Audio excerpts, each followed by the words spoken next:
22 फेब्रुवारीला एकनाथ शिंदे पहाटे 4 वाजता अमित शहांना भेटले। शिंदेंनी शहांची भेट घेऊन फडणवीसांची तक्रार केली। पुण्यातील वेस्ट स्टार्स इन या हॉटेलमधल्या भेटीसंदर्भात संजय राऊतांनी हा मोठा दावा केलाय। सरकारमध्ये कोंडी होत असल्याच्या तक्रारीसाठी ही भेट असल्याचं सुद्धा राऊतांनी म्हटलंय। आपल्या काळातील निर्णय फिरवले जात असल्याची तक्रार शिंदेंनी अमित शहा यांच्याकडे केल्याचं खासदार संजय राऊतांनी म्हटलेलं आहे। पुण्यामध्ये 22 फेब्रुवारीला झालेल्या अमित शहा आणि शिंदेंसंदर्भातल्या भेटीबाबत संजय राऊतांनी हा मोठा दावा केला।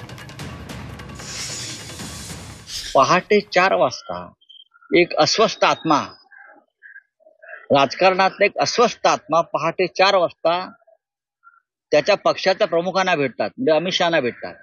अस्वस्थ आत्मा पहाटे 4 वाजता भेटतो, तो काय सांगेल? तो पहिली तक्रार देवेंद्र फडणवीस यांची करेल।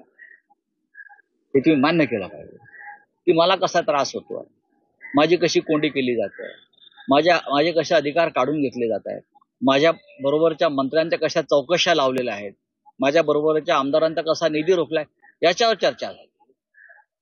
आणि ते असं म्हणतायत तिथे की तुमच्यावर विश्वास ठेवून आम्ही आलो, आता आम्ही काय करायचं?